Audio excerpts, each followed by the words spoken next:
Hello, this is Victor again, and this is the follow-up video on my fuel distributor rebuilt after I mailed it out to Rebuild Systems in North Carolina. So they didn't do it correctly. This is the old diaphragm. This is my original one. They never replaced it. So here's the new diaphragm. Now, it's in the rebuild kit. I replaced a couple of O-rings already. These are the O-rings that go over the metering unit, metering openings right there. Alright, so the original diaphragm, as you can see, it's stretched out. You can feel that material is actually less pliable.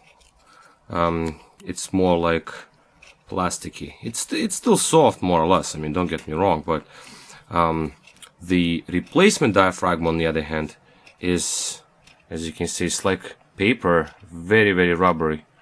So it's like flexes nice and easy. It's like nice. I mean, the feel of it is just totally different from the old diaphragm. As you can see, the old diaphragm, I'm moving it, it's like not folding, whereas the replacement one, as you can see, it's all like wavy and it's nice. So it's much, much softer. Whereas the original one, as you can see, just remains kind of like in one position. So definitely never been replaced.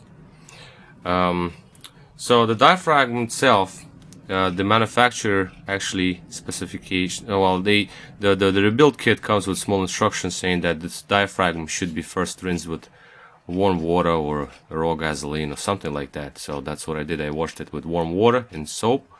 So it's nice. There's some sort of a protection layer on it that was left by the supplier.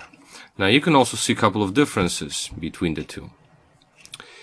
If you compare the two diaphragms, you're gonna notice that there are cutouts here, and this diaphragm does not have a cutout, original one. Cutouts basically correspond to these cutouts, so you cannot install it wrongly. This diaphragm is clean, and I'm going to just lay it over the fuel distributor because fuel distributor has been cleaned up as well. Just want to make sure that there's nothing on it.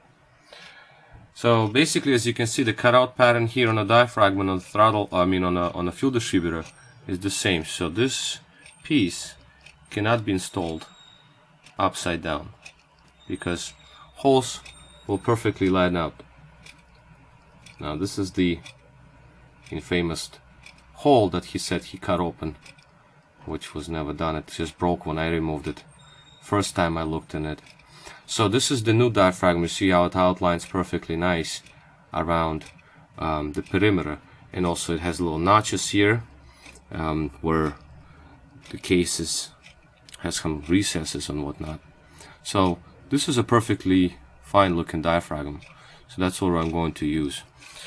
The rest of the kit basically is no-brainer. It just comes with a couple of O-rings, few O-rings rather. The O-ring on the metering unit is brown, the other O-rings are all black. So there's one O-ring inside, as you can see there's black O-ring there, outer O-ring, and of course 8 O-rings around the metering unit, 1 O-ring under the metering, the plunger casing, kind of like a guide or something. This one comes out, there is this kind of looking gasket. This is an old one. This is the one I replaced. It wasn't really that bad. Maybe he did replace this one. I can give him a credit for that maybe, but doesn't look like it. Also, O-rings that I have removed from this unit, maybe he replaced it, that previous guy who messed it up. The diameters are different from the one that came with the kit. This particular O-ring came from the metering unit. It's this the brown one. It's thinner because I had really hard time removing metering unit initially, so it was stuck in there for good. So this one was there. I think it's just an universal one he used. Well, the metering discs, I cleaned them all up right now, so as best as I could, because he put crazy glue on them, which is, I mean, it might dissolve after years, but I don't want no crazy glue on my fuel distributor. Metering ports, the screens, I cleaned them as good as I could. I didn't want to go crazy with them, but a bunch of stuff came out. Some pieces of crap just accumulated inside there, so I blew it both ways. I also had to use very fine sandpaper, like 1500 grit, to clean out this surface because it was gunked up. I don't know if it was from his crazy glue or not, but it seems like it is from years of accumulation around the diaphragm. So I had to clean that out. And the rest of the parts right now are soaking in here. These are the rubber, not the rubbers, I'm sorry, the springs that hold valve cups, those discs, valve discs. So there was some, you know, he put that crazy glue on it, so I wanted to soak them a little bit, try to clean them once again before I put this unit back together. And soon I hope to put it in the car and test it out. So it's not going to take me that long to put it back together. It doesn't seem to be a very complicated task, but it's going to be quite difficult to align the two. I already see that, because you have springs that will sit there, diaphragm springs that will sit on top. My approach here would be is to install the plunger first.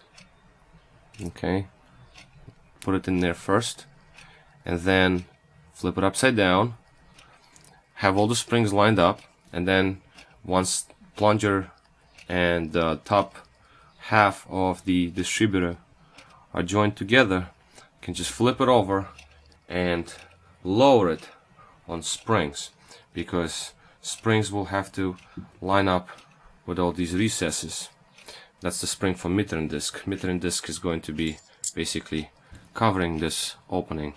Oh yeah, another thing what I did is I took that fine sandpaper and I cleaned up the seats very, very lightly, because I didn't want any leaks or anything like that, because, you know, there was a little bit of residue around these things, around seats. So if there is any kind of leak, then obviously the metering is not going to be correct.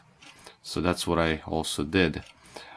I did it all with my bare hands, no gloves. I didn't want to contaminate the unit with pieces of latex that would separate from the glove because of this thing. So, you know, I didn't want that. Other than that, soon to be done, and I'm going to make another update when the unit is put back together, or maybe when I join two halves together, see what happens. I'll try to combine videos together if I could, so it's one continuous video, and see what happens. I'm gonna pause this one and see if I can you know, restart recording when I'm assembling this unit back together. Alright, thanks for watching.